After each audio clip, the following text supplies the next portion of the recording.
If you're a podcast host, listen up, this one's for you. My name is Allie Jackson. I'm the host of Finding Mr. Height, a dating and relationship podcast that I've been doing for 4 years now, sharing my positive and practical approach to dating that's built on my own life experience. And I wanted to share another experience that I've had, my secret behind monetizing my show. It's called Red Circle, and I was just telling my colleague about how much I love their platform. With Red Circle, not only am I getting a seamless hosting experience, but I also love the support I receive in ad sales. It's not just typical ad sales either. It's targeted opportunities based on my show and my life. And the platform is super simple. You just set your preferences and Red Circle matches you with sponsors that align with your show. You can vet every opportunity and their platform gives you great analytics. More recently too, my Red Circle team has brought me opportunities outside of my podcast on social media to really augment the podcast partnerships, bring them full circle. I just can't recommend them enough. If you want to give it a try, go to redcircle.com to get your free trial. That's redcircle.com for a free trial.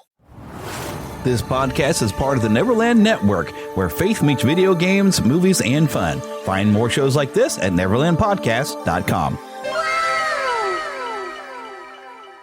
Oh, maybe we can Google a Snow White joke. From days long ago, from uncharted regions of the universe, comes a legend. The dream that came through a million years, that lived on through all the tears. It came here, the Fandom Nexus. Fabulous secret powers were revealed to our host as he plugged in his microphone. I have a podcast! Here he is, your Spider-Pan, Jeremy.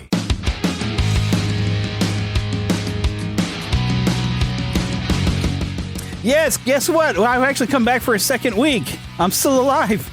I'm making progress, y'all.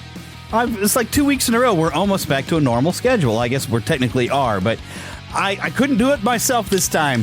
I couldn't come alone. So I've brought the Paul J. Powers from pauljpowers.com and the Retro Rewind podcast. He's chewing on something. Oh, sorry, Jeremy. Hey, Jeremy, thanks so much for having me on. Hey, Jeremy, why is Snow White the best judge? I don't know, because she's the fairest of them all? Yes, exactly. I thought if I thought about it. Yay, I'm good at riddles sometimes. Thanks so much for having me on. Well, as much as I've heard going through your old catalog of stuff, because for a while I was driving down to Butler, Missouri, which was like an hour plus. I was catching up on some of your old shows, and like, you guys did a lot of old Disney animation, and you're always very excited for them, unlike Francisco. So I was like, okay, here's somebody who likes vintage Disney animation. So if I'm about to do something that's vintage Disney, it's like, okay, Paul is going to have fun with this. Oh, yeah. Love the animation back then. Yes. Really, the art. Really appreciate the art back then. The 2D traditional animation. Very much so, yes. So today, if y'all haven't figured out, we're going to be talking Snow White and the Seven Dwarfs. No, we're not talking about the live action. We're talking about the Disney classic from, oh golly, I should look up the year. Well, we'll talk about what year, but that is what we are planning today. But of course, we're going to do all of our usual fun things that we have every week. And hey, if you happen to be a member of Patreon, you're getting this episode on Wednesday. And also I want to let you know that when I do have a guest on, I will try to set up an audience link in Patreon so you can actually come and watch us record the show. Now, doesn't that sound like fun? But for the rest of y'all, if you're doing this for free, that's fine, but you won't get the show until Sunday. As a reminder that I'm trying to make it more worth it for you to be a Patreon instead of just having an ad-free version of the show. So that way we can kind of mix it up. But as we usually go for a start of the show, we ask people, well, what have you been watching? So have you been watching anything fun? Oh, I actually just saw this movie a couple nights ago. It's called Snow White and the Seven Dwarfs by Walt Disney, the original. Wow. Funny you should mention that. Honestly, I haven't been watching much. There hasn't really been. I don't think I've been to the theater since Christmas, and I saw the animated David, the 3D animated movie David, and I enjoyed that. I'm going to get around to seeing that. If you haven't seen that, I recommend giving it a watch. Yeah, I kind of had a lack of income going during December. So Christmas was a weird thing here. So and I haven't really had time to watch anything necessarily because trying to kind of balance the scales. I substitute teach during the day and I Uber at night. And so I'm very, very busy. But I found some time to hop over on Tubi because Tubi is free. And they've got some classic 80s cartoons and even earlier cartoons. So I've watched at least one episode of the Silverhawks. I think I watched 2 episodes of the Silverhawks, or I like to call it Thundercats in space. Let's see. I watched some Care Bears. Now, I was hoping that they would have, the Care Bears before the Care Bear cousins. They don't seem to have that, but they have where the Care Bear cousins have popped on, which is fine. That's like around the second movie I think brought the Care Bear cousins in. And I like the first one actually introduced them. You'd think it's the second. Okay. The second one is where they're racing and all that. The first one is where they introduce them. But you're talking like before then, like with Cold Heart and all those other ones. Yeah. And the little evil guy. Yes, your evilness or whatever. Yes, exactly. Yes. So it's just classic cartoons. So I watched an episode of that. Then I reminded myself why the Mr. T series was, it's great to see Mr. T, but that series is terrible. Oh, no. But I watched an episode and I'm like, yeah, this is, I don't know. It's just like they wanted to be the Scooby-Doo gang, but it's just not quite pulling it off. Unfortunately, a lot of those shows back then do not hold up. Yeah. I mean, they were great for its time because we didn't really have many alternatives. But yeah, going back, some of them are really difficult. Yeah, it's unfortunate. Like, and I think the Mr. T cartoon only lasted for like 13 episodes because it somehow or another didn't turn out. But it was nice to have Mr. T at the beginning and at the end, giving you a nice lesson. But the thing is that he had such a persona that he had to keep going, that he was supposed to be like this mean, tough guy. And it wasn't until later that he was able to actually to smile. It's like, no, I'm actually a very nice person. And he's, good Christian guy. And I think he was pastoring a church even for a little while. Oh, wow. Like MC Hammer was actually like pastoring somewhere for a while. I'm like, dude, I would love to go to that church because like that's got to be a fun place. So, but I love Mr. T. He's just a wonderful guy. I'm hoping to get to meet him in person if he ever does some conventions. But because I love Mr. T, but that cartoon, it just didn't work. And I think even after a while, he quit voicing himself and somebody else came in. Oh, that's too bad. Like the first episode was still him. The full 13 episodes. I'll tell you what, I remember watching the episodes back in the day. I haven't rewatched it back, since then. I believe it doesn't hold up. But I also remember really liking this Mr. C cereal. I mean, the Mr. T cereal. Oh my goodness. Yeah, it wasn't basically Captain Crunch, but it was teas. Exactly. It tasted just like Captain Crunch, but that's why it was so good. Yeah, so like the Smurf berries were basically the Crunch berries. Exactly. So I like when they did the Oops All Berries because I get those. I'm like, it's the Smurf berry cereal. It's back. There's a lot of old cereals I wish they'd bring back. And sometimes when they kind of do it, like I got a box over here that I keep behind some Ghostbusters figures. When they did these, was the Afterlife, I guess they had this, and it wasn't a really good cereal. It was almost like the worst version of the monster cereals you could have. It didn't taste very good at all. But I got the box. I kept the box after I ate it. I don't know how long I'll keep that because I had some Spider-Man cereal that they had that was from the animated series, and I kept that box for a while. But it's hard to keep a cereal box for a collecting thing. And so maybe it's weird to collect, but it's like, but it kind of looks nice up there where I've got like some figures of Ghostbusters. So, but yeah, I actually have that. But I wish they would release like the old Ghostbusters cereal because I never got to have any of that. All the old cereals, like the Nintendo cereal, they had like a Super Mario Brothers half and then a Legend of Zelda half. Exactly. Yeah. Because for those of you basically listening, though, if you're not live with us, Mario Day is this Tuesday, March the 10th. And so I was watching, they have a new trailer for the Super Mario Galaxy film coming, which by now, hopefully everybody maybe has watched by the time I just saw the trailer or the teaser, not the full trailer, because I'm trying to remain spoiler. I don't like watching trailers because a lot of times they give a lot of the fun stuff away right there in the trailer. So.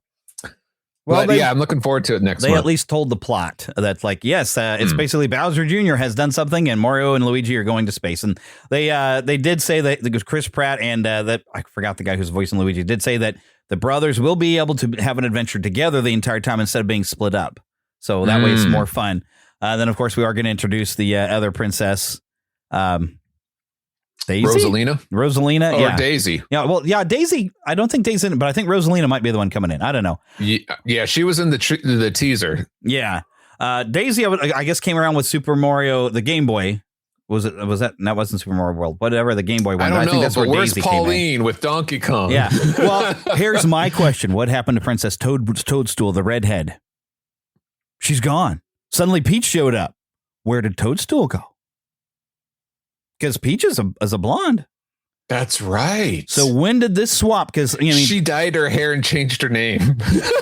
Because even I think Super Mario 2, wasn't she still Princess Toadstool with the red hair? Because even in the animated series that was on television, I think it was still Toadstool up through, I think even the Super Mario World.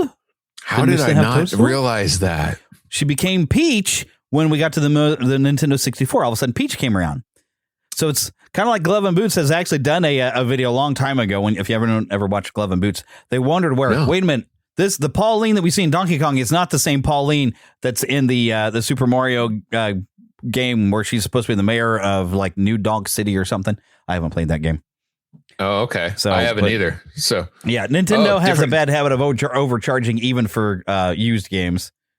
Oh, man. And then they want to blame tariffs for the reason their games don't sell. It's like, no, your games don't sell because they're flipping expensive, even when they're older. You guys charge too much for your licensed characters. And you don't lower the price to where maybe people pick it up later. But I don't know. That's a whole other different issue. I won't jump on that one too far. Okay, but I should move on to the next topic. Speaking of games, what have you been playing? Have you been playing anything interesting this week? Nope. I haven't.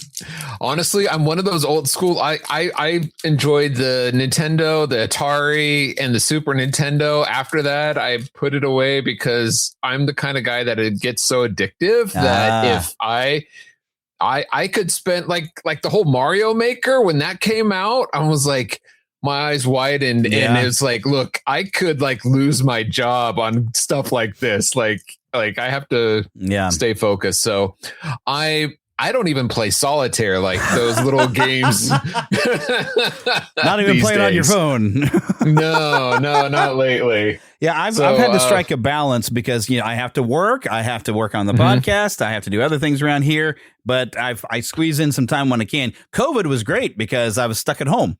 So how I got through COVID was Final Fantasy VII Remake, and then Rebirth came out, and I was squeezing time whenever I could. But so the funny thing is, like at the start of last week, I was trying to work my way through Star Wars Jedi Survivor, and I'm barely scratched the surface of that thing.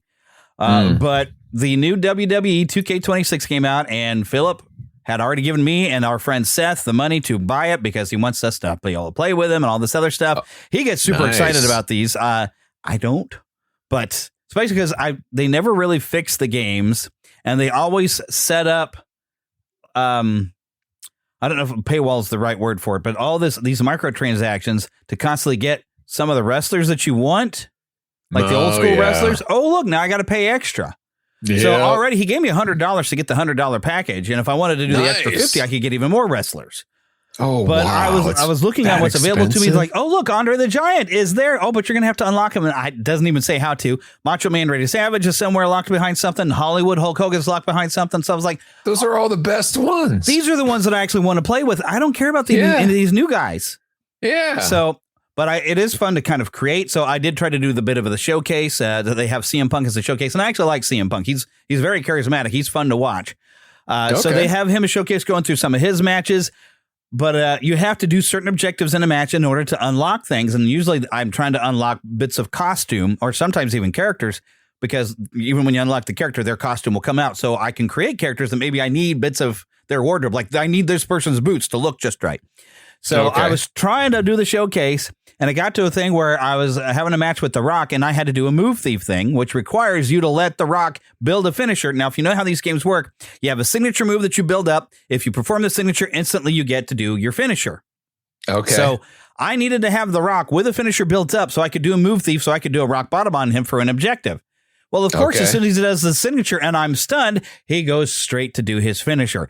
Every time. Happened like 3 times, and I have video recording of this. I think it's now posted up to the Fandom Gamer. If you want to see my frustration, I quit after that and they give you the option to do a 20 wrestler gauntlet, where if you can beat 20 guys in a row, you'd be fine. But I got to Stone Cold Steve Austin, and the second guy hit me with a stunner, and I couldn't get out of it. So I was like, forget this. But I was really frustrated. It's like, I just want to create some people. And it's irritating that every year that I end up getting this game, I have to recreate all the people I made before, because for some reason they haven't figured out, like, hey, why don't we look at my old save file and all the characters I created and let me port them over? And I don't know, even maybe let favorite creators that I've had from the previous game, maybe they're still favorite creators on the new game, so I can go and find the people who I like if they've made a really cool He-Man and all this other stuff. So just save me some time and let me bring some characters over. So nice. I get really frustrated with it, but I'm like, all right, I'm playing it for my buddy Phil. I'm going to get in there. I'm going to create some stuff. So I have made, because I'm a Final Fantasy junkie, I've made Aerith, Tifa, and Cloud so far. And I have yet to make myself and my wife, but I will. And then I'll start working on maybe some other characters. I don't know. But that's part of the fun, is creating the characters. Yeah. And of course, comic book characters I came up with when I was a kid, comic book characters that I want. Although some people usually make a really good Spider-Man. But I end up doing like an entire show just based upon fictional characters that I love. And then I'll do like a separate show, because you got this whole universe mode. I'll do a separate show where all the classic wrestlers will be at. And then I'll usually probably shut down Raw and SmackDown because I don't care about them. So, but the classic wrestlers I want, they've put behind, I don't know, it's a paywall or what they've done, but I can't get access to them right now. And so I'm kind of frustrated with that game. So they haven't released it to the general public until this Friday, but because we pre-ordered it digitally, we got early access on Friday. Nice. Is it one of those games you can wait 10 years and pay $20 and get all the downloaded content and everything and those nice little humble bundles things? Well, usually within 2 years they completely shut down the 2 years old game, because they put out a new one every year, kind of like a John Madden game, which right. John Madden, you don't lose much. You got basically every player that's available in that season are still there. Although I have I kind of bought late the one that was the like the year that John Madden passed away or whatever, and they did like a tribute and put him on the cover. There is some stuff that I can't do because the online stuff is shut down already for that one. But I was I kind of got it just for the John Madden cover. So like I still have my one that has Patrick Mahomes on the cover somewhere where I bought that, and I played it a little bit, but I cannot figure out football simulation that these games are. I miss the old arcade style football games that I could actually figure out. But I'm buying it because Mahomes is on the cover. I bought this one because John Madden was on the cover. So it's more about collecting than playing Madden games, because I'm terrible at them. Yeah, it's not like the Tecmo Bowl with the yes. Although the computer totally cheated at Tecmo Bowl on the NES. You could win one game in your season, but then second game, suddenly it knew everything you were going to do and would just cheat. And like, lame. Yeah. But it was fun to play with your friends, although basically all you had to do was like run to one end of the end zone, and you could actually throw the ball all the way to the other end zone where your receiver was just standing there waiting for it. So, exactly. But it was still fun. Yeah. Okay, but I guess we better get on and moving right along. So this is a good opportunity to mention Dubby. If you go to neverlandpodcast.com, that's right, the home of the Neverland network of podcasts. You'll find Watching Movies with My Pastor, which I need to get that rolling again. We haven't picked that back up. Of course, you'll find the Fandom Nexus Retro Show, which you are listening to right now. The Mighty Marvel Tooncast will come back. And also you can find the podcast I run of sermons from Philip under the Moment of Truth Bible Baptist Church. You can find that all there, and you'll find a huge logo for Dubby, or go to dubby.gg and you use the discount code of Neverland. But if you go in there, if you want to have something to drink, you're a gamer, you need energy, you don't want the jitters, you don't want a bunch of caffeine, click in there, find you a good flavor. It mixes with water. You can get bottles and all kinds of fun stuff. And of course, I get a little kickback, so you're basically helping me out. That is Dubby. Okay, so I don't have anything for the trailer park, although we did talk about that there was a trailer for Super Mario Galaxy, but there we go. I got a lot of info for Snow White and the Seven Dwarfs. Do you remember when the first time you saw the movie was? No. You know? My parents took me to movies. I remember seeing a re-release of the Rescuers that was paired with, wow. I think that came out with Mickey's Christmas Carol or something. So that was mid 80s, but my parents would take me to those growing up. So I don't know. It might have been, if I hadn't seen it in the theater when one of its re-releases, I definitely saw it on the Disney Channel when we had it in the 80s. Back when there was no The Disney Channel in the 80s, people, that was the prime time because there were no commercials. Yes. And they showed everything. Yeah. Yeah, believe me, that's gonna be something we're gonna cover. And I mean, we've done some coverage on the old Disney Channel, but we're gonna hit that pretty hard here in the future episodes because there were so many great shows. Nice. Do you remember when you saw it? Well, did you mention that you saw it as an adult yet? Yes, I bought it. I bought like an anniversary release, and that was the first time I actually sat and watched it. Because now here's the funny story. Okay, so when Spaceballs came out, and that was what, 1987, and I got a listing of all the times it was re-released. And that was the 50th anniversary was in 1987, and they had that showing at the Antioch Mall nearby. Okay, if I remember correctly. Or it might have been a different mall because there was a theater that used to be there. Now it's like a Dollar Tree, and that had 2 screens. And I remember in 84 they had Pete's Dragon on one side and Gremlins on the other, and we were curious about Gremlins because it was all over at Hardy. So we're like, oh, what is this movie? Let's go watch it. And I got kind of freaked out because I was still a little kid. And I even told my brother while we're in there, so maybe we should have went to Pete's Dragon during the whole kitchen scene. There was before there was PG-13. Yeah, I feel like I was at the Antioch Mall where we went to a movie, but we might have went all the way up to Metro North. But I remember there only being 2 screens, and it was inside of a mall. And my mom and some family friends of ours, and like the youngest kid, and his name's Kevin, they all went to go watch Snow White and the Seven Dwarfs. The rest of us, me, my brother, sister, and our family friend Kim, all of us older ones, we went over to the other side to watch Spaceballs. There you go. Which I do not regret because Spaceballs is a brilliant movie. I was about to say, you probably made a good choice. Yeah, I probably did. I mean, but overall, I do like Snow White. But we'll get into some of our thoughts about Snow White as we go in. But I do want to get into a little bit of some facts. I did have to go do a little bit of research. Thank you, ChatGPT, for helping me dig up all the articles. I save so much time on research now.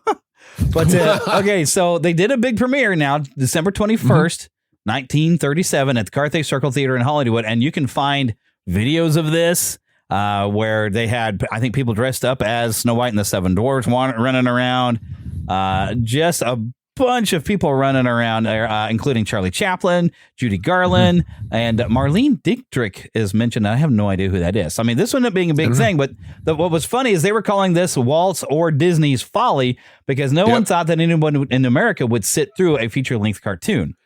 In fact, Disney was concerned that his Hollywood friends wouldn't show up for the premiere because it was a cartoon, not a live action. And really, when you watch it, it's pretty much identical animation to the Silly Symphonies. Right. So they're basically just doing a fairy tale, but they're doing like a full length version. Although I only kept it to an hour, and unfortunately, he cut out a scene that I think should have been put back in. Where the soup scene? The soup eating is fantastic. And it's so sad that with the special edition cuts, we get to see it as a separate deleted scene. It's there's no reason why you couldn't edit that back into the movie. In fact, they did. They did a special showing at was it Disney Channel or something? Because I saw it. They sliced it back into where it was supposed to go. Yeah, so that was fun. But there was a couple other scenes that they edited that was almost finished. At one point when they meet Snow White, Doc and Grumpy getting like a fist fight almost, but they wind up making her a bed, and that scene was edited out. That would have been cool. That wasn't finished, but there were some storyboards and everything. Things like that I would love to see. Yeah. Wow. Okay, so I haven't even seen. I bet the storyboards are somewhere. They're probably somewhere on my my Blu-ray that I got for whatever anniversary that would have been. I probably should have brought it up so I know what anniversary it was. But it's probably got some of that, and I haven't really looked at it. There's so much. It's great. Yeah, and that's probably some of the better stuff in the film. One of the things that he told the animator who was working on the soup, he says, I really got to get back to the witch. And he was trying to keep the story moving so he could keep the length down a little bit. And it makes sense. Walt was a brilliant storyteller, and you can never fault him for that. He'd already taken out a $1 million bank loan. He borrowed against his insurance. He mortgaged his house, all just to try to finish the movie. He had a budget of about $1.5 million, which was pretty huge for 1930s. Oh, it's unheard of, especially for a cartoon. But it was the highest grossing sound film of its time. It made around $7.8 to $8 million worldwide. And then over with re-releases, it's $180 million worldwide in modern box office total. So, he got his money back and more. Next thing you know, he's building theme parks with the money he's making with making feature films. That's right. They re-released it in 1944 during World War II, 1952, 1958, 1967, 1975, 1983, and then 1987. And of course, all these theatrical returns is why they got a box office going. And then finally, in 1994, we got the first VHS release, which was a huge seller. 2001, we got the first DVD, and then 2009, we got a Blu-ray Diamond Edition restoration. That's probably the one that I have, is a 2009 one, because I know it's some special edition, so it's probably that Diamond Edition. But they've restored it many times, trying to keep the original artwork up. And now, a lot of people think this is the first full-length animated film, but actually, some places around the world had done some full-length ones, but it hadn't caught on here in the United States, because Japan's always been. I bet they had a full-length one, but there was something I saw is Walt wasn't the first one to do it, but he's the first one that made it a blockbuster. Because Walt would get ideas. He would travel and he'd be like, "Hey, we could do that, and we could do it better." So, even the animatronics, he went and got those little bird things, and he showed it to his Imagineers, like, we can build this, and we can build it better. Yeah. So he would get ideas, like, let's do it our way. With Walt Disney, he was visiting Germany, and they had several of his shorts back to back to back, like over an hour's worth of all his shorts, his silly symphonies back to back. And he was like, people are staying for the whole thing. Yeah. And they said, yeah. He's like, that helped encourage him to do that. He said at that point, he decided, okay, when I get back to the States, we're going to do a movie. Go for it. Yeah. So, and that's why I like that the notes that I have says first full-length cell animated feature from an American studio. Interesting. I'll have to look more into that. It had been done at least once. I'm thinking it was Japan, but I might be wrong. But I remember reading up on that once, that there was at least one other one. At least one. There might have been a couple more, because Japan has always been big on animation, and they've always been pushing the envelope. And France has always been in the arts with the animation as well. So it might have been over there as well. Interesting. So one of the two probably did it, and now you have something to research. But he did prove that animation could tell some serious emotional stories and not just short cartoons. Because even when people were watching this, when Snow White is supposedly possibly dead, people were crying in the theater. Yeah. And they got a standing ovation at the end of the film.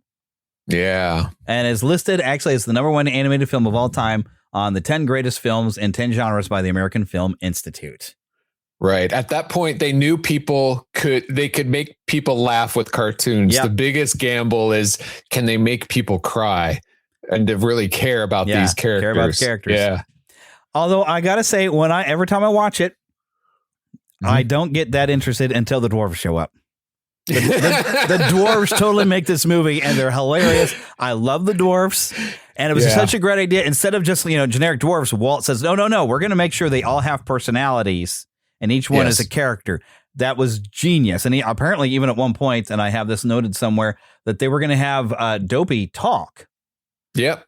And they did auditions for him. They couldn't find the right voice. Right. Yeah. And we almost had Jumpy, Baldy, Deafy, Puffy, and Burpy. Yeah. Deafy was going to be deaf. Yeah. But they decided against it, which would have been interesting. They could have had the first sign language in an animated movie. So that would have been interesting. It's a fairy tale, so you could say sign language exists, and then you could do that now, definitely in the modern age, and you'll be praised for it, even if your story's terrible. But they'll be like, "Hey, thanks for including a deaf and signing character." And so, even back then, I think probably would have been praised for that. But they got a mute, so that's good. Yeah, and he steals scenes all over the place. Oh Dopey. Especially sneaking in, trying to get a second kiss on his head, trying to get one on the lips. Well, no, he goes in trying to get a kiss on the lips. Yep, and each time he's denied with just the head. Yeah. She grabs his ears. Nope. Now, have you ever read the original Grimm's fairy tales of this? I have not. Known as Rose Red in some cultures, because interesting. She had pale skin and red ruby lips. Because back in the day when they said you were fair skinned, like we would have now, like like Irish women, that the typical thing where you might, have lighter skin tones. That was kind of a popular, considered beautiful back then, which is why people were, kind of. I was about to say, back in the day, the royalty didn't go outside to work. So the lighter the skin you were, it meant like the more royal, the more regal. It was a thing of beauty to be aspired to have the fairest skins. That means you didn't go outside and work. Right. Because I don't know that Rose Red, as she was called, but later was called Snow White because of her white skin. But she was known for her ruby red lips. She was a child. Yes. So she wasn't necessarily beautiful. It wasn't you mean he wasn't even a teenager, but actual child. She's supposed to be like, I think the oldest I've seen her is maybe about 12, because the thing about Grimm's fairy tales is they kind of collected these stories, and it's hard to really tell who came up with it originally, but they would collect them. And I've got a book, and I kind of read through, had a lot of them, but it was known as Rose Red originally, but then you start reading, it's like, oh, this is Snow White and the Seven Dwarfs. But she was kind of a child. And the weird thing is the apple that she got was supposed to kill her. But what happened is it got lodged in her throat. Oh, wow. And it kind of knocked her out, and she was stuck in a stasis. And so what happened is the prince who was coming to rescue her, when he moves her, she coughed up the apple and she was fine. Oh, how now, funny. I think there might be a kiss, but with her being young, a lot of times the kiss isn't there. But Walt, knowing how to make a good fairy tale, makes her older, gives the prince, which I never understood why women were always complaining that they had like this one-dimensional princesses, because for men, we get a prince and he's got one song. I only have one song. And that's his entire personality. Yep. We didn't get a decent Prince character until Prince Philip, and then that Maleficent movie even destroyed that for us. So, yeah, you don't have no complaints about princesses. Jeremy, when you got it, you got it. You don't need it anymore. Yeah, you're just charming. You don't even have a name. You're just charming. Yeah. Sure. You're a prince. That's all you need. That's right. So, because not even the Princess Cinderella, I mean, does he even have a name? He's not even called Charming.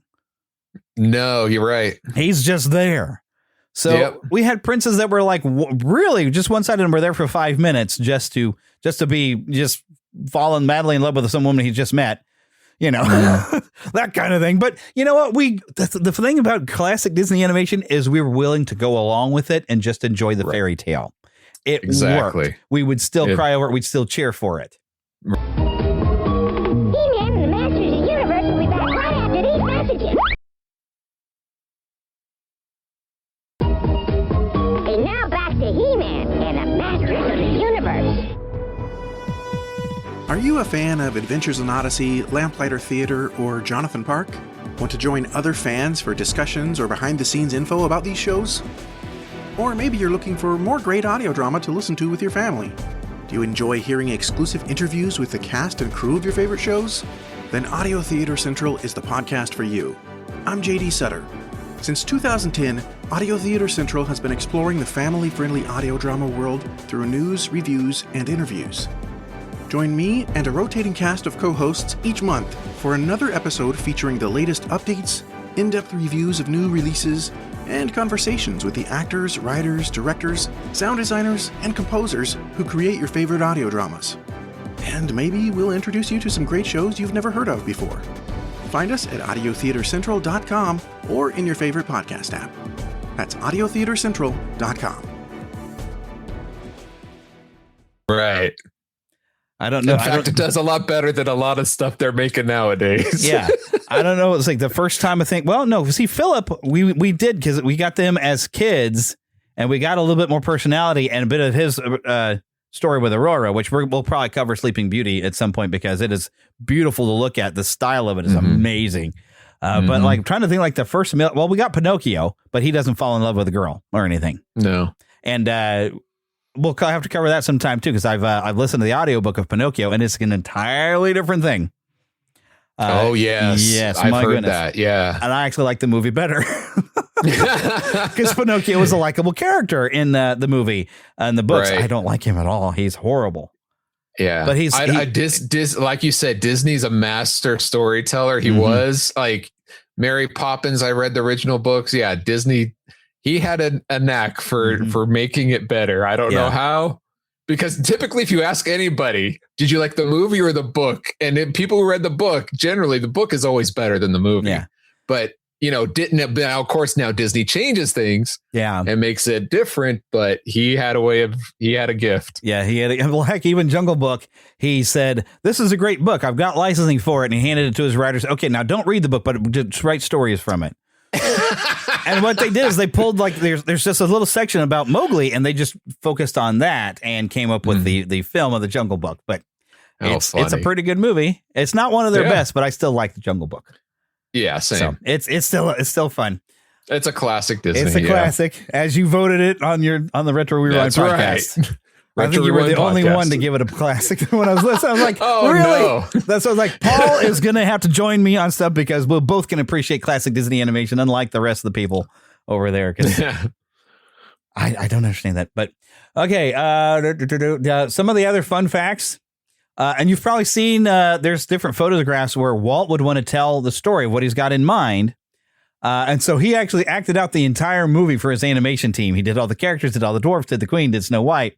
And basically, the animator said it was like watching a one-man stage show. But he would frequently do that when he'd have an idea what to do with it. He would kind of act it out. And even in the 90s, the story pitchman would do the same thing. And there's I remember there was this big Lion King behind the scenes hosted by Robert Guillaume, which I wish they would release somewhere. I watched the thing multiple times.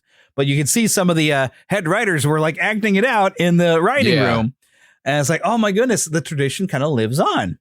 Oh, yeah. That's how they do animation still to this day. I don't know about to this day, but up until the 90s and 2000s, they were still doing that. Yeah. But Jeremy, did you know this? I took some animation classes myself to draw and stuff. And there's animation lore. There is a tale, that animator's tale from back in the day, the Disney animators. This was before they began working on the movie or anything. Walt Disney gathered up all his artists. He said, okay, we're go out to eat, come back, have a good, nice dinner, because come back and I'm going to go over some things with you. They come back and Walt Disney himself performs the whole story of Snow White right in front of them, playing all the characters that night. And they said he was mesmerizing. Like, if I had a time machine and I could go back only one time in the past 100 years to a location, it would be that night to see him perform that story. Now, granted, they didn't have all the pieces like you see on the screen now, but he had the general idea. And they said, because he was such a master at it, I would love to have seen that. Yeah, and there's signs of that from his early years. I don't know if you've ever gotten to visit Marceline, Missouri at any point in your life. No. Well, if you ever do, let me know. I'll meet you up there and I'll be a tour guide. Okay. But there's a lot of the items they have in that museum was donated by Ruth Disney, his baby sister. And part of Walt's job on the farm in Marceline was to keep her occupied. So the dreaming tree, which is kind of famous and well known, is where he would sit, he would draw, he would dream up stories, but he'd sit with his sister and he would tell her stories. And she said he was the greatest storyteller she'd ever heard in her life, even when she was older. Wow. So it started when he was just a boy, telling stories to his sister and drawing the pictures. That's where it began. That makes sense. So that storyteller was still going as an adult. And I've heard interviews that when he said that when he was a kid, that he would go to the local theater and perform Charlie Chaplin routines. Yes. And so he was not only a storyteller, but he's acting it out. Yeah. He's like, this guy is a genius to be able to do all these things. I think he even draw, to act, to story. That's incredible. I think I've heard something about him dressing as Charlie Chaplin and doing that as a talent show thing, even at school.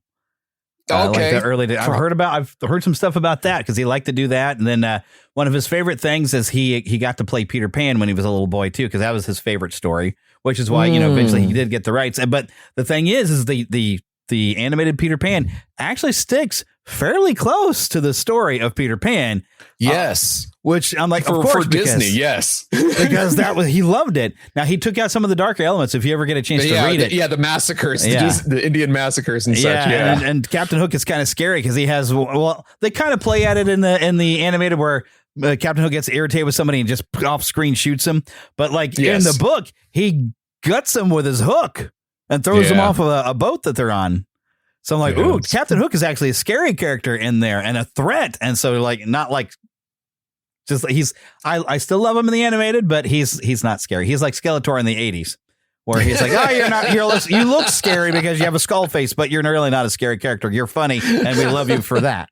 So that's funny. I hope they got a really good balance in the upcoming movie. It's like, all right, let him be kind of funny, but yeah, let him be scary. Let him be evil. Let him be evil. The Dark Lord of Destruction that Skeletor is supposed to be. But anyways, yeah. So like Captain Hook was completely changed, okay, so I'm actually going to skip up there. They did keep a secret who Snow White's voice was, but it was Adriana Caselotti. And this was kind of the beginning of like some of her acting for other stuff.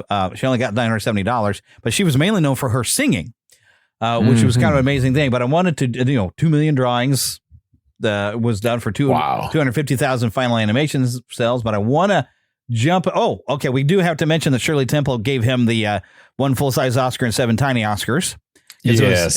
It was on the 11th Academy Award, and it was a special Academy Award because they didn't have one for animation until after Beauty and the Beast, because Beauty and the Beast should have won over Sons of the Lambs, and I will die on that hill. But they was like, we can't give it to an animated, so yeah. Yes, you can. Yes, you can. So they created these best animated feature after that, and Disney's pretty much dominated that most of the time. But I figure, okay, you're let's see, which one of you is in California, the other is in Oregon. I'm in California. So you've most likely been to Disneyland, I'm sure. Yes. So one of the things that is famous about Disneyland is you sneak up on the evil queen, and then at the last second when you're up there, she turns around and she used to scare the snot out of people. Now, did you ride that as a kid? That startle you ever at any time? The ride you're talking about, or the character? The ride. Well, yeah, the ride, because you come up on the evil queen and she turns around and she's the evil old woman. Yeah, and she turns around and it's really quick. Yeah. So did that ever give you like a scare when you were little? I was not allowed to ride that ride when I was a kid, when my parent took it, because they thought I would be too scared. So I didn't ride that as a kid until I was a teenager. Plus there was always long lines, and my parents were like, I don't want to waste the time if he's just going to be scared kind of a thing. Because even going through the woods, and they did call it the Snow White Scary Adventure. Oh, yeah. It was called that because they were meant to be a little bit scary as you're going through the woods, and you have the drawing of, straight from the film where she's all panicking and everything. And a lot of people say that part of the film is getting a little scary. Oh, yeah. And I was like, they really go to the intensity. But what's brilliant about that part of the movie, and this would be my classic maker for those of you who know, is you understand. She was just told by the huntsman, it's like, hey, the queen wants to kill you, and he's got the knife, and he nearly did it. It's like, no, I can't do it. It's wrong. And he tells her, run. She's going to kill you. So she's already in a panic, like, oh my gosh, I was nearly murdered. She runs into these unknown dark woods. So you get totally in her mindset when you're in there that she's terrified because she was nearly murdered. It's not that the woods are necessarily a scary place, but it's unfamiliar to her. She's running for her life, and you feel that in that part of the movie. And then finally you get where she kind of calms down a little bit, and the animals come out because of their Disney animals. They come out like, oh, it's a princess. We will make friends with her, and we will wash dishes, because she needs the dishes washed. But it's so brilliant because they let you feel what she's feeling. Yes. And to be able to do that is just incredible. Yes. So that was like, that is the best one. So is there like a best moment for you? A best moment? I don't know. It's so good. I would have to call my classic maker the dwarves themselves. Yeah. I don't know about a moment. You know what? I will say, okay, people may disagree. It's like, that's the best moment. It's one of the better moments, but they take Grumpy, the character Grumpy, and he is so ornery and so grumpy, but they give him an arc so that by the time that you think that she's dead and they are crying and you see him crying. Yeah. And he turns away because he's in such grief. That gets me. I had tears in my eyes because of his arc. of him being so against women and their wildish ways. Yeah. And to the point where he's sad at her passing. That's a journey I wasn't expecting to be taken on. And they did it again, an incredible job of doing that through the movie. Yeah. And you kind of got the idea, even with Grumpy, when as much as he fusses, like, underneath it all, you keep seeing those little hints. You'd see, like, yeah, you're not as bad as you seem. You're just kind of stubborn. You hate change and stuff like that. You don't really hate her. You just want to act like it. You're just a little grumpy, but you got a good heart under there. You're still a nice dwarf. Just right. You just got to dig through the layers. You got to see past. Sort of like there's a grumpy Care Bear, which is kind of weird. Like the Care Bear is so much love, but there's Grumpy the Care Bear. Yeah. I never realized that. Yeah. But he's really not all that grumpy, but he's there when you're feeling bad. And, if you're feeling grumpy, he's there to kind of like, I understand. Sometimes bad things happen. Yeah. Unlike mourn with those who mourn. Yeah. Grumpy Smurf just hated everything. Yeah, that's so true. Except Baby Smurf.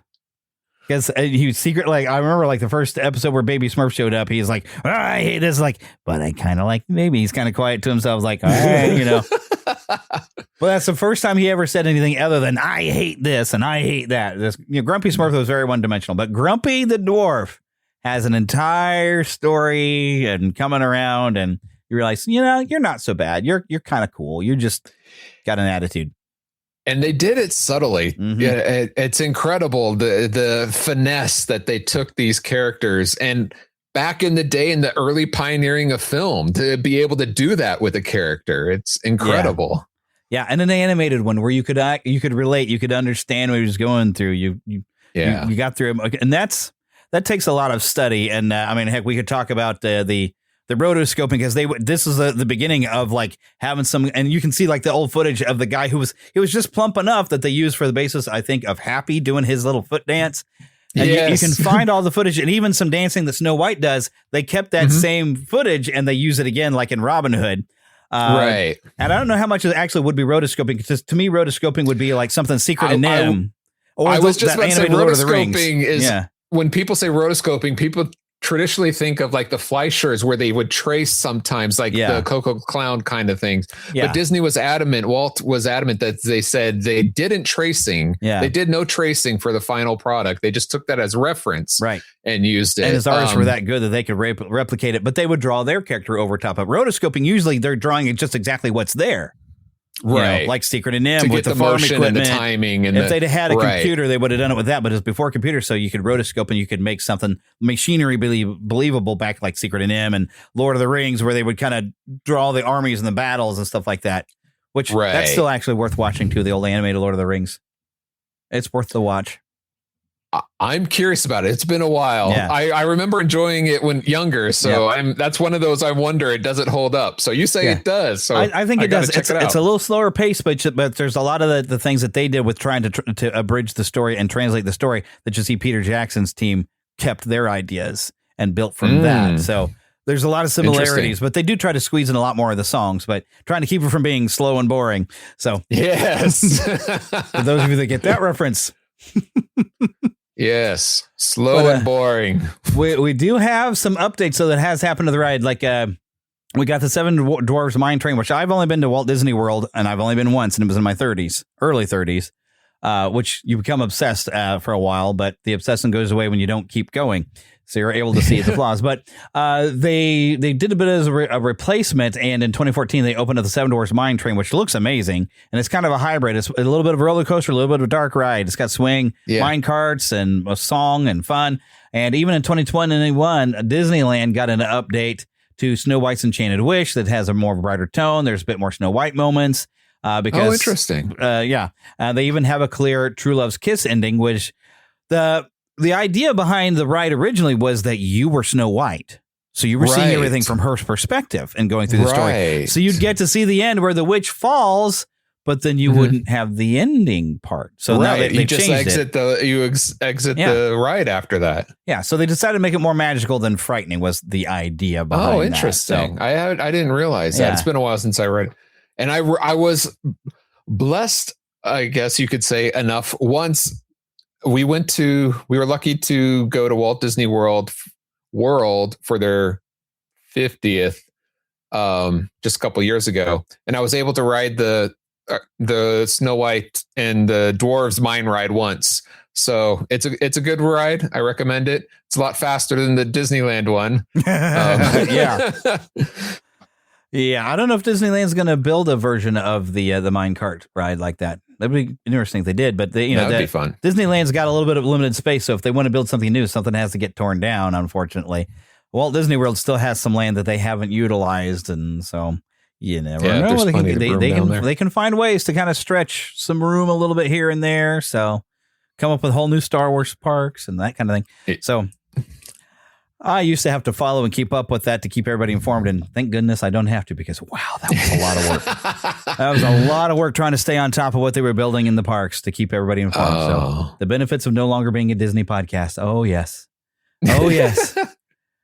So I missed part of the audience I lost, but I don't miss all the work that it took. Of course, this still takes a lot of work to try to get like information and everything. But of course, now, AI does kind of help me do my research a little quicker. I just have to verify to make sure that the facts are giving me are accurate. Exactly. I even had last week a fact that it actually, for Tom Noonan, it gave me the wrong character. And I was like, wait a minute, that's wrong.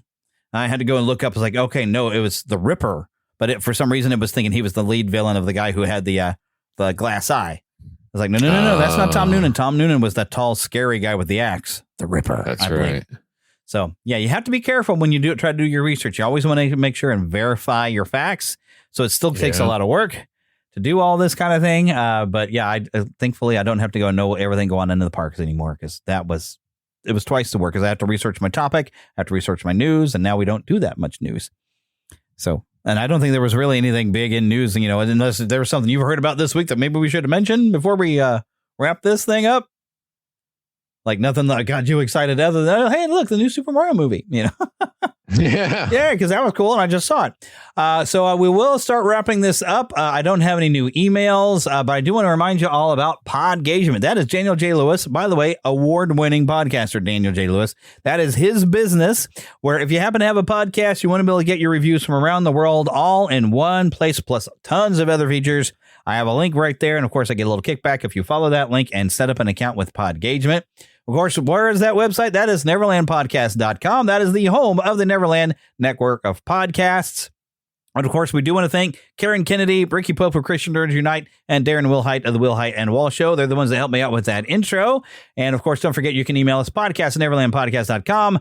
Find us on X at Neverland PCast, and on Facebook, of course, you can find the Fandom Nexus, or you can still look in the group that's under Neverland Podcast. And don't forget, I am on YouTube, of course, with this show, plus the Fandom Gamer, which you can find some of me trying to play through on that WWE 2K6 and failing at it. But I also have some other fun stuff that I did, too. And, of course, don't forget, at NeverlandPodcast.com, you can join the Neverlanders, become an official Lost Boy or Pixie. Why do you become a Lost Boy? Because, well, girls are too clever. They don't... I blew that line entirely. We don't have lost girls because girls are too clever. They don't get lost. That's lifted right from the book.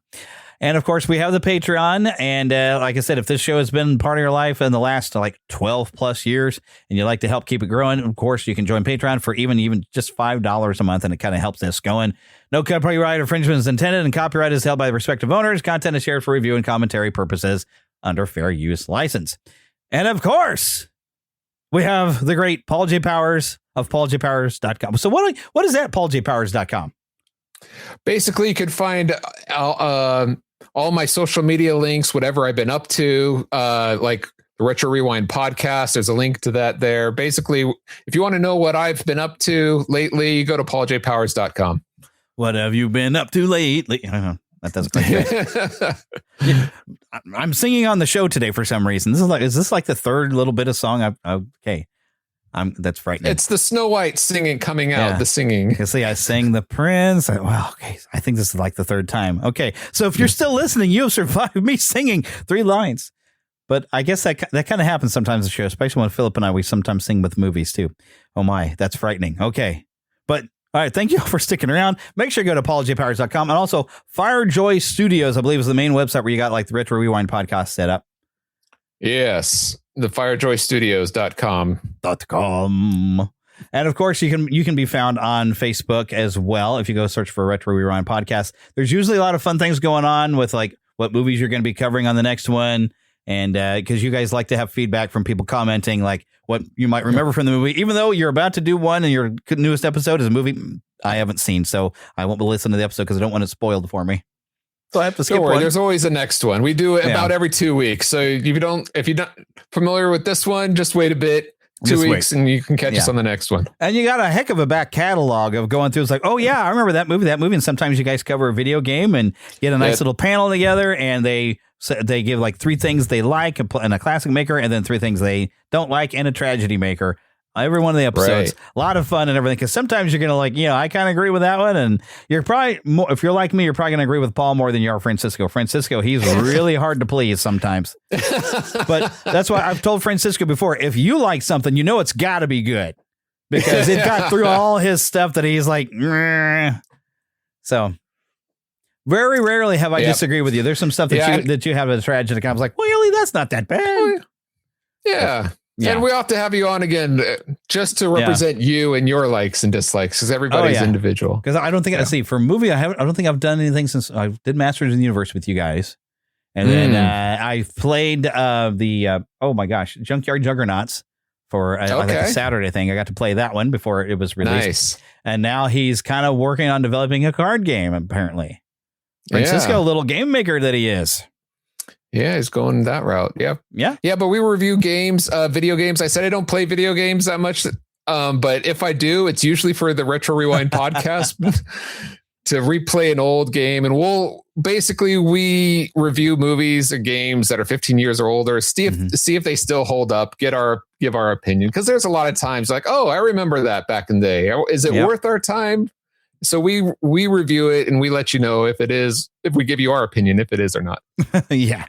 And sometimes I kind of want to listen, even if I don't know the movie, because I don't know if I'm ever going to watch. You did something that was like a Mothman or something over Halloween. Oh yeah. The Mothman prophecies. Right. And I was like, I think I've heard of the movie. So I'm like, it's so obscure. I'm like, should I listen to the episode? Because I don't know if I'm ever going to watch that movie, but I might listen to the episode and suddenly decide, I think I might want to watch this. I don't know. Right. Or not. We'll save you the trouble. Or not. Yeah. So it's sort of like, hopefully sometime very, very soon, we're going to have another guy named Paul come along here that does the Cinema Story Origins. And I actually just recently, he did the Halloween tree a while back. And I was like, you know what? Let me just go ahead and listen to it, because he's actually an excellent storyteller. And he compares like the book versus the movie. And so sometimes, even if you haven't seen the movie or the book, you're like, if you don't mind it being quote unquote spoiled, it's like, you know what? Right. I just want to hear Paul tell me the story.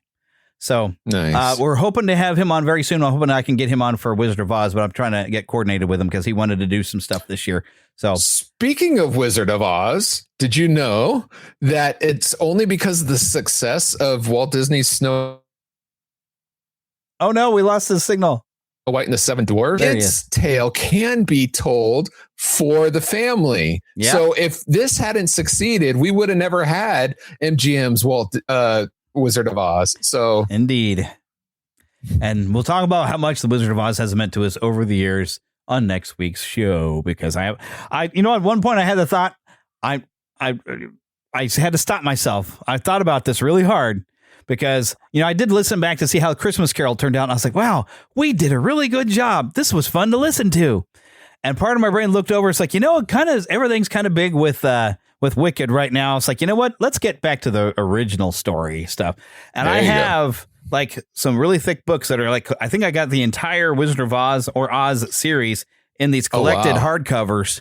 And I thought, nice. I could sit and read that, but I was like, do I really want to sit and read another book? If I get enough people requesting that I read more public domain books on the show, we might do it. But that is a lot of work for me to try to put it together. But it might just be fun. So if anybody wants me to read the book to you all, because I've listened to an audiobook, but I've never actually just sat and read it. But there are some definite differences between the book and the movie. Very much so, yeah. And I think I've listened to the second book, The Return to Oz, which I can't remember how accurate the book is to the Disney film, but I have watched that Disney film that's a little disturbing. The Disney but I thought film it was is fun. Actually a combination of two of them. And I think it's Ozma and I forget, but they combined both. And Return to Oz, because you got the pumpkin head is from Return to Oz. Okay, then it's both of those. And I think even the robot guy, I think, might have been Return to Oz. It's been a long time. This was back when I was working at a place called LabCorp, and I was sitting there doing data entry, so I'd listen to audiobooks all the time, which is why I've listened to the Harry Potter books like 10 times. because I had a copy of those, so I would just sit there and listen to that. But I got to listen to Dracula, Frankenstein. I listened to a lot of the classic books. You were getting cultured there. I was getting culture, and I'm the guy who will tell you that the music of the Phantom of the Opera Broadway stuff is great, but they screwed the story up severely. Oh, you should totally read the book because it is scary, and you've got what would be the greatest James Bond villain ever, which the musical tried to make him this pitiable and completely lost the character of who the Phantom really is. Oh, interesting, because I only know the Andrew Lloyd Webber one. Yeah, okay. And he wrote his own story because he actually just had a crush on Sarah Brightman. Right. So, which actually turned out well for him. Yeah, I mean, made a lot of money, and the music is great. I'm not taking it away from the music. He wound up marrying her. So yeah, but really, he botched the story because that's interesting. I'm gonna have to get that on audio. Then. So actually, the way he's described is he's an albino because he's got these glowing red eyes and this pale face it talks about. So I'm like, so that would be an albino, and he doesn't wear a mask except for with Christine. Then he puts a mask on to kind of hide, but his eyes glow red that he frightens people. They'll just see these glowing red eyes in the darkness. Oh. And so he's very terrifying, but he will waltz right into the room because at the beginning of the book, these two new owners come and he just waltzes right into the room and says, here's my demands. This is how you're going to run my theater. Right. Oh, okay. They cut out a character called the Persian, which because you find out where the Phantom actually came from, that he actually was in the Middle East, and he made this basically security for this Sultan. He made this death trap maze to keep people out there, but he had this weird habit because he's kind of scary because he's an albino, but he was very wealthy, very powerful within the kingdom. But he had a stalking problem, and the girls he stalked usually ended up dead. So Christine is in danger the entire time. He is literally stalking and kidnapping her. It's not some like great romance that they try to make it in the Broadway musical. It is a frightening encounter, and she's afraid to tell anyone because he lets her out to go perform, and then he snatches her away, and she's afraid to tell anybody what's happening. That is different. Wow. Yes, and Raoul is more of a character, and he is trying to find a way to get her out of the clutches, but the Phantom, there's a really great scene where Raoul is like, he's at home in his bed and he hears something. He wakes up and he just sees these two red glowing eyes at the edge of his bed is all just staring him down. Creepy. Doesn't say anything. But see, that's the Phantom. He's scary. He's built this death trap maze down beneath the opera house so no one can survive getting down to him. He's a serial murderer. Yeah, that's why they at least keep that in the musical. They keep your hand at the level of your eyes because he's really good with a noose and he can get it around your head from a long distance and choke you out. So the closest that anyone's ever come to getting it right was actually a Robert Englund one because they actually made him scary and a serial killer and an obsessive stalker, but they didn't get anything else right because they made it a Robert Englund type movie. So I watched it once. I'm like, okay, well, that was enough. It's gory. And they even have in order to get the one girl to lose her voice, he leaves a bloody massacred body in her closet. So she opens it up, she screams and loses her voice instead of like the powder that he hits her with to give her this croaking, Yeah. He's got all these little tricks and all these things. He's already outsmarted you. It's like, dude, this is a total James Bond villain. There's always a step ahead of you until finally you find a way to catch him. And I won't tell you how they finally get to him. Yeah, don't, because I want to read it for myself. Yeah, it is scary. I went through it multiple times. I was like, this is so scary. And it's a lot scarier than Dracula because Dracula. Oh, I gave up about 2/3 of the way through. Like it's slow and boring. Yeah. If you didn't know that he was a vampire, then you'd have this great mystery story. But problem is, once they've exposed him, he runs for it. Yeah. But the thing is that it's the way it's set up, which is I applaud it's a series of letters, which I applaud the style. Like they're trying to get across. So maybe we can tell a story through a series of letters. Yeah. But and it's newspaper also a bunch articles. of shorts. It's a bunch of short stories that mix that you don't realize until that they're all woven together, kind of a thing. But then it gets together. Frankenstein is definitely worth the read, but it's as depressing as snot.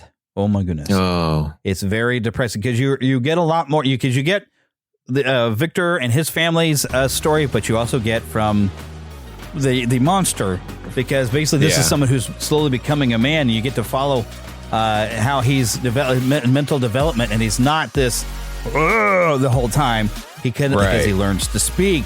His scars kind of heal and he becomes a bit more normal. But there's this whole different relationship. It is a tragic story. Basically, it's because the lesson is don't play God.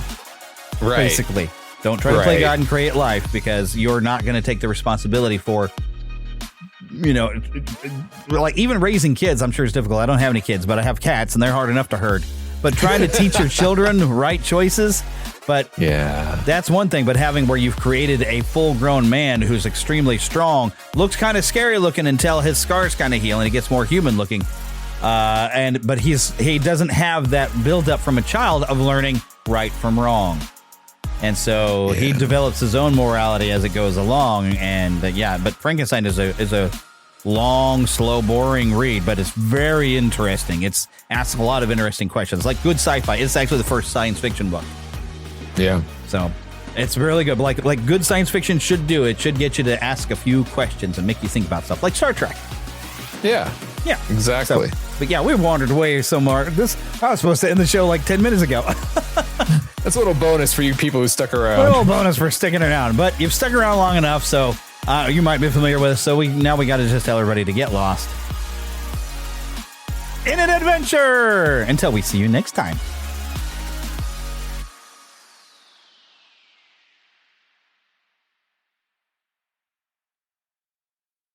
If you're a podcast host, listen up, this one's for you. My name is Allie Jackson. I'm the host of Finding Mr. Height, a dating and relationship podcast that I've been doing for 4 years now, sharing my positive and practical approach to dating that's built on my own life experience. And I wanted to share another experience that I've had, my secret behind monetizing my show. It's called Red Circle, and I was just telling my colleague about how much I love their platform. With Red Circle, not only am I getting a seamless hosting experience, but I also love the support I receive in ad sales. It's not just typical ad sales either. It's targeted opportunities based on my show and my life. And the platform is super simple. You just set your preferences and Red Circle matches you with sponsors that align with your show. You can vet every opportunity and their platform gives you great analytics. More recently too, my Red Circle team has brought me opportunities outside of my podcast on social media to really augment the podcast partnerships, bring them full circle. I just can't recommend them enough. If you want to give it a try, go to redcircle.com to get your free trial. That's redcircle.com for a free trial.